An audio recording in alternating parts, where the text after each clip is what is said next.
ये देश को बांटने का एक साजिश है। जब एक धर्म पंथ के लोग राष्ट्र की मांग कर सकते हैं तो दूसरे धर्म पंथ के लोग चुप कैसे बैठेंगे? दोस्तों, उत्तर प्रदेश उपचुनाव से पहले अब बयानबाजी का दौर शुरू हो चुका है। मुख्यमंत्री योगी आदित्यनाथ ने कहा है, बटोगे तो कटोगे, एक रहोगे तो नेक रहोगे। हमारे साथ बात करने के लिए पूर्व कैबिनेट मंत्री स्वामी प्रसाद मौर्य मौजूद हैं, उनसे बात करेंगे। मुख्यमंत्री का बयान सुना आपने, क्या कहेंगे? मुख्यमंत्री जी का बयान भाजपा सरकार की असफलताओं और विफलताओं को छिपाने के लिए, लोगों का ध्यान भटकाने के लिए, लोगों के आंख में धूल झोंकने के लिए बटेंगे तो कटेंगे कह करके उन्होंने एक बहुत बड़ी साजिश के तहत योजनाबद्ध तरीके से इस नारे को ईजाद किया है।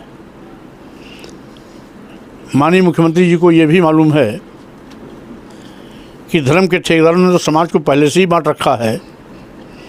ब्राह्मण, क्षत्रिय, वैश्य, शूद्र, ऊंच नीच, जाति पाति, अछूत छूत और इसके साथ ही साथ 6,743 जातियां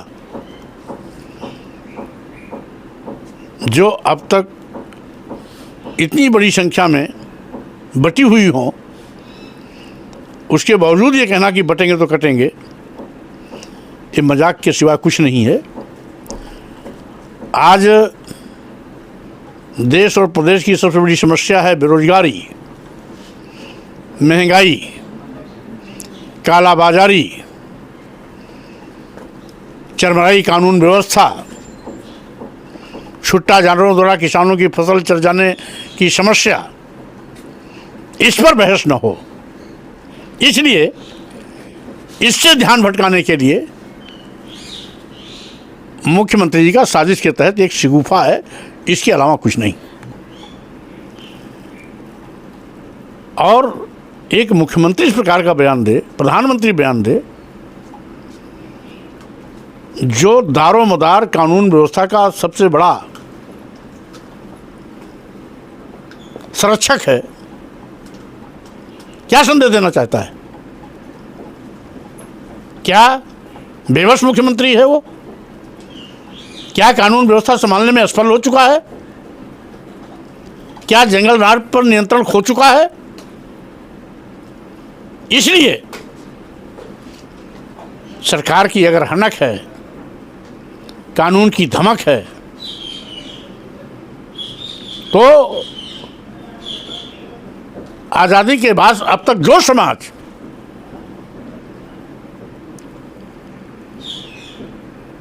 मिलजुल के काम कर रहा था, हिंदू, मुस्लिम, सिख, ईसाई सब आपस में भाई भाई के नारे के साथ सभी धर्म पंथ समाज के लोग एक छतरी के नीचे खड़े थे। आज उन पर बटेंगे कटेंगे कहने का मतलब क्या है? ये भाईचारे को तार तार करने वाले लोग, हिंदू मुस्लिम सौहार्द बिगाड़ने वाले लोग, समाज को हिंदू मुसलमान में दो पार्ट में बांटने वाले लोग, जो खुद बांटने का काम कर रहे हैं, वो नसीहत दे रहे हैं। भारतीय संविधान की नज़र में सभी धर्म पंथ, जाति, वर्ण, वर्ग के लोग एक हैं, समान हैं। और डर उनको सता रहा है जो हिंदू राष्ट्र की बात करते हैं। जब भारतीय संविधान और इस देश के संविधान निर्माताओं ने आज़ादी के बाद संप्रभु राष्ट्र भारत की कल्पना की, आज व्यवहारिक रूप में संप्रभु राष्ट्र भारत है भी, तो हिंदू राष्ट्र की बात क्यों? अगर हिंदू राष्ट्र की बात चलेगी तो स्वाभाविक रूप से ये संविधान का अपमान है, संविधान निर्माताओं का अपमान है उन अमरवीर सपूतों शहीदों का अपमान है जिन्होंने अपनी कुर्बानी, त्याग, बलिदान के बलबूते पे देश को आज़ाद कराया और साथ ही साथ ये देश को बांटने का एक साजिश है। बहुत पहले हिंदू महासभा ने द्विराष्ट्र की अवधारणा तय की थी, जिसके नाते भारत पाकिस्तान बढ़ गया। अब फिर से हिंदू राष्ट्र की जब बात कर रहे हैं, तो अगर ये हिंदू राष्ट्र की बात कर रहे हैं तो कल कोई कह सकता है कि हिंदू राष्ट्र क्यों? हजारों साल तक ये देश बौद्ध राष्ट्र था, प्राचीन धर्म जैन धर्म था। जैन राष्ट्र क्यों नहीं? बौद्ध राष्ट्र क्यों नहीं? आपको आपत्ति है हिंदू राष्ट्र? मुस्लिम राष्ट्र क्यों नहीं? सिख राष्ट्र क्यों नहीं? तो जब एक धर्म पंथ के लोग राष्ट्र की मांग कर सकते हैं, तो दूसरे धर्म पंथ के लोग चुप कैसे बैठेंगे? इसलिए आज जब संप्रभु राष्ट्र भारत है, तो हिंदू राष्ट्र की मांग करना देशद्रोह है, भारतीय संविधान का अपमान है। ऐसे लोगों के खिलाफ कड़ी कार्रवाई होनी चाहिए। और भारत कभी हिंदू राष्ट्र था ही नहीं, आज भी नहीं है, भविष्य में भी नहीं होगा। ये केवल समाज को बांटने का एक गंदा खेल है। स्वामी जी, आपने कहा संविधान का अपमान कर रही है भारतीय जनता पार्टी, बटोगे कटोगे कहकर। आप बसपा में भी रहे, सपा में भी रहे, आपकी नज़र में संविधान के तहत कौन रूल कर रहा था? देखिए, सभी सरकारें अभी तक संविधान के दायरे में ही रह के काम कर रहे थे। लेकिन जिस तरीके से आज़ादी के बाद पहली बार भारतीय जनता पार्टी समाज को धर्म के नाम पर टुकड़ों टुकड़ों में बांटने की कोशिश कर रही है, आपस में लड़ाने की कोशिश कर रही है, धार्मिक उन्माद पैदा करने की साजिश कर रही है, हिंदू मुस्लिम सिख ईसाई सब आपस में भाई भाई के सौहार्द को तार तार कर रही है, हम समझते हैं ये देश के लिए दुखद है। क्योंकि देश की आज़ादी में सभी की कुर्बानियाँ हैं। अगर बंगाल और उड़ीसा से तुम हमें खून दो हम तुम्हें आज़ादी देंगे नारे का उद्घोष किया था सुभाष चंद्र बोस ने, तो पोरबंदर गुजरात से अहिंसा के रास्ते चल करके राष्ट्रपिता महात्मा गांधी ने हुंकार भरी थी अंग्रेज़ों को हटाने के लिए। वहीं पर अगर सरदार भगत सिंह, राम प्रसाद बिस्मिल, रोशन सिंह हंसते हंसते अपनी शहादत दी देश की आज़ादी के लिए, फांसी के तख्ते को चूमे, तो इनके साथ में खड़े दिखाई पड़े अशफाकुल्ला खां भी। इसलिए जिनके बाप दादा पुरखों ने इस देश के लिए इस देश की आज़ादी के लिए कोई शहादत नहीं दी, कोई संघर्ष नहीं किया, त्याग नहीं किया, कुर्बानियाँ नहीं दी, वही आज समाज को बांटने का ठेका लिए हुए हैं। और इसीलिए आज सामाजिक सौहार्द को तोड़कर सांप्रदायिक दंगे भड़काने की साजिश में लगातार लगे हुए हैं। स्वामी जी, अगर हम बात करें लखनऊ की, तो पुलिस कस्टडी में अमन गौतम और फिर मोहित पांडे की मौत हो जाती है पुलिस कस्टडी में, तो कैसे देखते हैं? क्योंकि अभी अमन गौतम को कोई भी मुआवजा नहीं दिया गया और सरकार की तरफ से मोहित पांडे को 10 लाख की आर्थिक सहायता और बच्चों की फ़ीस और उनके कारोबार में मदद की जाएगी, कैसे देखते हैं इस चीज़? जो जिनके दिल दिमाग में नफरत भरा है एक जाति वर्ग विशेष के लिए, एक धर्म विशेष के लिए, उनको आर्थिक सहायता कैसे देंगे?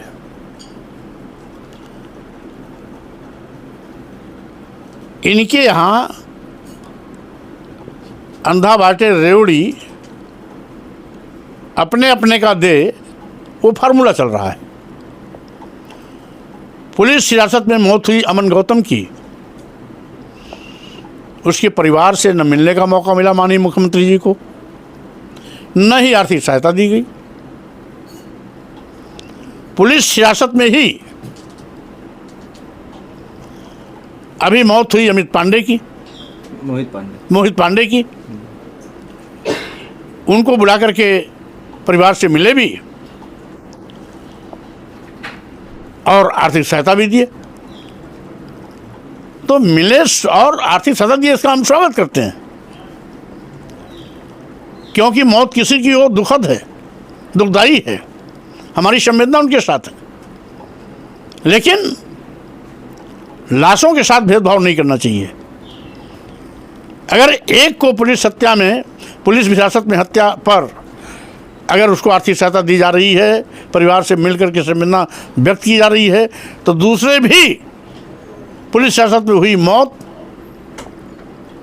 पर संवेदना मुख्यमंत्री जी को व्यक्त करना चाहिए था, आर्थिक सहायता देना चाहिए था। ऐसा उन्होंने नहीं किया। और ये नहीं, लखीमपुर खीरी में भी इसी तरीके से पुलिस हिरासत में मौतें हुई। गाहे बिगाहे इस प्रकार की घटनाएं नित्य प्रति हो रही। तो स्वाभाविक रूप से अगर पुलिस कस्टडी में किसी की हत्या हो रही है,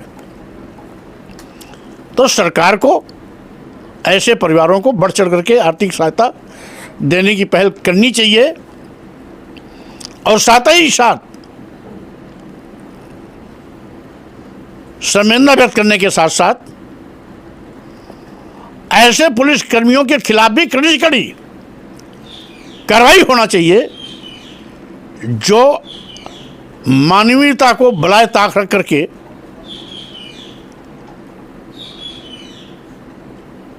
क्रूरतम पिटाई कर लोगों को मौत के घाट उतार देते हैं। ऐसे मौत के सौदागरों के खिलाफ भी कड़ी कार्रवाई होनी चाहिए। उपचुनाव करीब है 9 सीटों पर। शोषित समाज पार्टी चुनाव लड़ेगी, अगर नहीं लड़ेगी तो किसको समर्थन करेगी? सुनने में आ रहा है कि अखिलेश यादव से नज़दीकी आपकी फिर बढ़ रही हैं। न मेरी किसी से व्यक्तिगत दुश्मनी है, ना व्यक्तिगत हमारी किसी से मित्रता है, और ना कभी दुश्मनी थी और ना कोई नज़दीकियाँ बढ़ रही हैं। वैचारिक मतभेद था, वैचारिक टकराहट हुई, मैंने इस्तीफा दिया। अब तो मेरी पार्टी बन गई है, मैं पार्टी संगठन को इसमें मजबूत बनाने में लगा हुआ हूँ। रही बात, अभी चूंकि संगठन का दौर शैशवावस्था में चल रहा है, इसलिए अभी चुनाव लड़ने से परहेज कर रहा हूँ। हमारी पार्टी का मुख्य लक्ष्य है 2027 के चुनाव में अपने बलबूते पर सरकार बनाने का। इसलिए हम पूरी चाक चौबंद तैयारी 2027 के लिए कर रहे हैं। बहुत शुक्रिया बात करने के लिए। हमारे साथ बात करने के लिए स्वामी प्रसाद मौर्य थे, जिन्होंने भारतीय जनता पार्टी के ऊपर जमकर हमला बोला। भारत एक सोच के लिए, आकिब मिराज खान, लखनऊ।